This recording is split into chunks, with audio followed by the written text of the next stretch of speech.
आज के इस विश्लेषण में स्वागत है। आज एक ऐसी अद्भुत यात्रा शुरू होने वाली है जो सच में किसी शानदार विज्ञान कथा से कम नहीं है। भारतीय उपमहाद्वीप में मानव अस्तित्व और विकास की एक महाकाव्य जैसी कालानुक्रमिक यात्रा को समझने का समय आ गया है। यह कहानी सिर्फ कुछ पुराने पत्थरों और हड्डियों की नहीं है, बल्कि यह उस अदम्य साहस की कहानी है जिसने पूर्वजों को दुनिया के सबसे खतरनाक और खूंखार जंगलों से लेकर सबसे आधुनिक प्राचीन शहरों तक पहुंचाया। तो बिना किसी देरी के चलिए इस रोमांचक सफर में गोता लगाते हैं। आगे बढ़ने से पहले चलिए आज की इस पूरी चर्चा के मुख्य पड़ावों पर एक नज़र डाल लेते हैं। पहला, उपमहाद्वीप का जन्म। फिर हम बात करेंगे यहाँ के पहले विशाल निवासियों की। उसके बाद टोबा ज्वालामुखी की भयानक सर्दी, होमो सेपियंस का आगमन, उनके उपकरण, कला और समाज, और अंत में आधुनिक सभ्यता का शानदार उदय। तो चलिए शुरुआत करते हैं पहले अध्याय से, उपमहाद्वीप का जन्म। ये टाइमलाइन सच में रोंगटे खड़े कर देने वाली है। ये हमें मानव इतिहास के उस विशाल पैमाने को दिखाती है जिसकी शुरुआत 50 मिलियन साल पहले की भयानक भौगोलिक उथल-पुथल से हुई थी। इसके बाद करीब 1.5 मिलियन साल पहले पहले इंसानों का आगमन हुआ, और फिर हजारों सालों का सफर तय करते हुए 5000 साल पहले सिंधु घाटी सभ्यता अपने चरम पर पहुंची। ये इतिहास की सबसे बड़ी और अहम छलांगों का पूरा खाका है। जरा सोचिए, ये सब शुरू हुआ एक महाटकराव से। जब भारतीय प्लेट यूरेशियन प्लेट से जोरदार तरीके से टकराई तो ये टक्कर इतनी हिंसक थी कि इसने पृथ्वी की सबसे बड़ी दीवार यानी हमारे हिमालय को जन्म दे दिया। इन विशाल पहाड़ों ने बादलों का रास्ता रोक लिया, जिससे इस धरती पर मानसून की पहली झमाझम बारिश हुई। धीरे धीरे हिमालय की बर्फ पिघलने लगी और गंगा, यमुना और नर्मदा जैसी शानदार नदियों ने एक सूखे पथरीले परिदृश्य को एक हरे भरे जीवन रक्षक स्वर्ग में बदल दिया। अब ये जमीन पूरी तरह से तैयार थी अपने पहले निवासियों का स्वागत करने के लिए। अब बढ़ते हैं हमारे दूसरे अध्याय की ओर, इस जमीन के पहले विशाल निवासी। यहाँ एक बहुत बड़ा सवाल मन में आता है। इस बेहद खूबसूरत लेकिन खतरनाक स्वर्ग के नए मेहमान आखिर थे कौन? आधुनिक इंसानों के अस्तित्व में आने से भी लाखों साल पहले इस अनजान धरती पर वो कौन लोग थे जिन्होंने सबसे पहले अपना कदम रखा? इस बड़े रहस्य से पर्दा उठता है मध्य प्रदेश के हथनोरा में।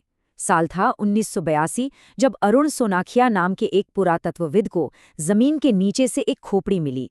इसे नाम दिया गया नर्मदा मानव। असल में ये होमो इरेक्टस की खोपड़ी थी।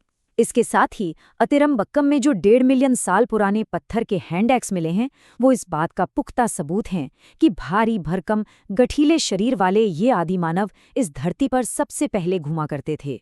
शारीरिक ताकत के मामले में ये किसी चैंपियन एथलीट से कम नहीं थे। लेकिन रुकिए, इन आदिमानवों के लिए यहाँ सरवाइव करना कोई बच्चों का खेल नहीं था। उस समय के प्राचीन भारतीय जंगल की भयावहता की बस कल्पना भर करके देखिए।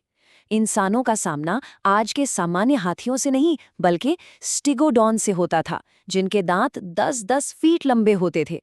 और नदियों में हेक्साप्रोटोडॉन तैरते थे। ये हिपोपोटामस जैसे दिखते जरूर थे, लेकिन इनका आकार किसी बड़े ट्रक से कम नहीं होता था। इस खूंखार दुनिया में जिंदा रहने का मतलब था हर रोज मौत से आंखें मिलाना। यहीं से कहानी में एक खौफनाक मोड़ आता है, टोबा ज्वालामुखी की सर्दी।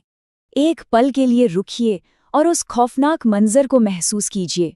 आसमान अचानक से बिल्कुल काला पड़ गया और पूरे उपमहाद्वीप पर सफ़ेद जहरीली राख किसी बर्फ की तरह गिरने लगी।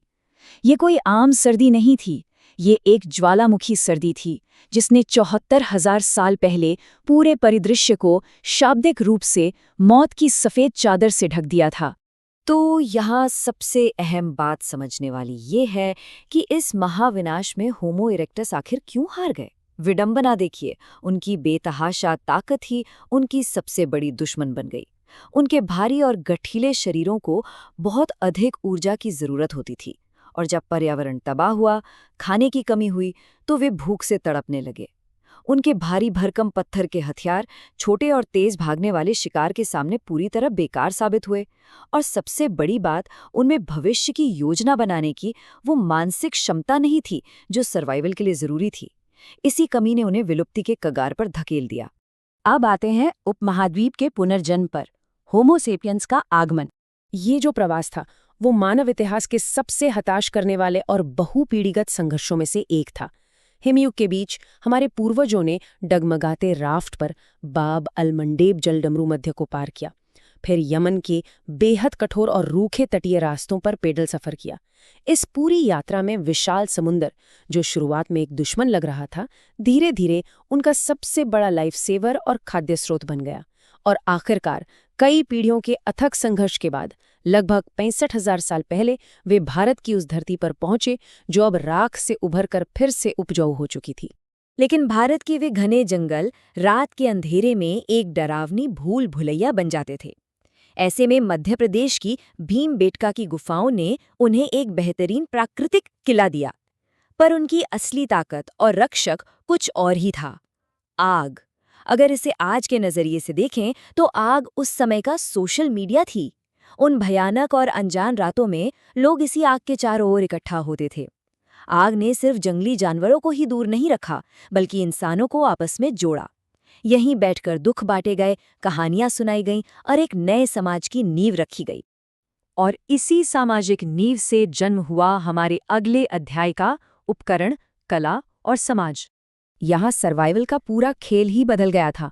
होमो इरेक्टस पूरी तरह से अपनी शारीरिक ताकत और भारी कुल्हाड़ियों के भरोसे थे। वे बस खतरों पर प्रतिक्रिया करते थे। इसके ठीक उलट होमो सेपियंस ने अपने दिमाग का इस्तेमाल किया। छोटे और तेज शिकार को पकड़ने के लिए अब ताकत से ज्यादा पेंतरेबाजी और बुद्धि की जरूरत थी। उन्होंने बेहद सटीक उपकरण बनाए और सबसे बड़ी बात, सक्रिय रूप से भविष्य की योजना बनाना सीख लिया। इस शानदार बुद्धि का सबसे बेहतरीन उदाहरण थे माइक्रोलिथ्स। ये महज इंच भर लंबे, रेजर की तरह पहने पत्थर के ब्लेड थे, जिन्हें लकड़ी या हड्डी के सिरों पर बड़ी कुशलता से जोड़ा जाता था। सच मानिए, ये कोई मामूली औजार नहीं था, ये उस युग की मिसाइल तकनीक थी।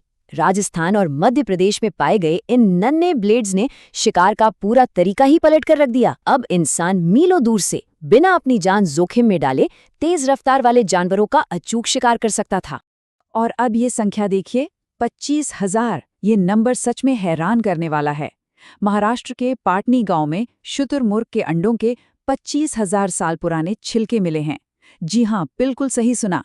एक समय में महाराष्ट्र शुतुरमुर्गों का घर हुआ करता था। उनका एक अंडा मुर्गी के 24 अंडों के बराबर होता था। मतलब एक अंडा और पूरे परिवार की दावत पक्की। और उससे भी मजेदार बात यह है कि इन विशाल मजबूत छिलकों को बाद में पानी पीने के प्यालों के रूप में बड़ी चतुराई से इस्तेमाल किया जाता था। इसके साथ साथ एक बहुत ही जटिल समाज आकार ले रहा था। ये एक ऐसी अर्थव्यवस्था थी जो पूरी तरह आपसी भरोसे पर टिकी थी। शिकार के मांस को साझा किया जाता था ताकि पूरा कबीला सुरक्षित रहे। उन्होंने धुएं का इस्तेमाल करके मधुमक्खियों को चकमा देना और प्रकृति का शुद्ध ग्लूकोज यानी शहद निकालना सीख लिया था। भीमबेटका की गुफाओं में जो लाल रंग की रॉक आर्ट है, वो सिर्फ टाइम पास के लिए नहीं थी, वो शिकार को सफल बनाने वाला एक तरह का जादू या सामूहिक प्रार्थना थी। और सबसे चौंकाने वाली बात, उत्तर प्रदेश के सराय नहार राय में मिली कब्रें। वहां लोगों को हथियारों और गहनों के साथ दफनाया गया था, जो साफ इशारा करता है कि इंसानों ने पहली बार मृत्यु के बाद की जीवन या आत्मा जैसी गहरी अवधारणाओं के बारे में सोचना शुरू कर दिया था। अब हम इस कालानुक्रमिक यात्रा के आखिरी और सबसे शानदार पड़ाव पर पहुंच रहे हैं, आधुनिक सभ्यता का उदय। ये जो अनुपात स्क्रीन पर है, 4:2:1, ये कोई रैंडम नंबर नहीं है। ये बेहद दिलचस्प है। आज से 5,000 साल पहले सिंधु घाटी सभ्यता में हजारों मील दूर फैले हुए अलग अलग शहरों में ईंटों को बनाने के लिए बिल्कुल यही सटीक और मानकीकृत गणितीय अनुपात इस्तेमाल किया जाता था। जरा सोचिए, उस दौर में बिना किसी आधुनिक तकनीक के उनका प्रशासन और इंजीनियरिंग का ज्ञान कितना अचूक और एडवांस्ड रहा होगा। सच कहा जाए तो सिंधु घाटी या हड़प्पा सभ्यता असल में दुनिया का पहला स्मार्ट सिटी मॉडल थी। उनकी सड़कें कोई टेढ़ी मेढ़ी पगडंडियां नहीं थीं, बल्कि ठीक 90 डिग्री के समकोण पर ग्रिड की तरह काटती थीं। उनके पास ढकी हुई नालियों और मैनहोल का एक ऐसा शानदार नेटवर्क था जो आज भी हैरान कर देता है। मोहनजोदड़ो का द ग्रेट बाथ प्राकृतिक डामर या बिटुमिन से पूरी तरह वाटरप्रूफ किया गया था। घरों में बेहतरीन वेंटिलेशन के लिए आंगन बनाए गए थे और प्राइवेसी का इतना ध्यान रखा गया था कि मुख्य दरवाजे सड़क के बजाय पीछे की शांत गलियों में खुलते थे। ये 5,000 साल पुरानी अर्बन प्लानिंग ऐसी थी जिसके सामने आज की भी कई आधुनिक बस्तियां फीकी नजर आती हैं। जैसे जैसे ये सफर सिंधु सभ्यता से गंगा के मैदानों की ओर बढ़ता है, एक असाधारण पुरातात्विक खोज सामने आती है। भारतीय पुरातत्व सर्वेक्षण यानी ASI ने उत्तर प्रदेश के सिनौली में एक जबरदस्त खुदाई की। इस साइट से लगभग 4000 साल पुराने तांबे से सजे हुए शाही रथ और विशाल एंटीना तलवारें मिली हैं। अगर टाइमलाइन को देखें तो ये खोज महाभारत काल के समय के साथ संरेखित होती है।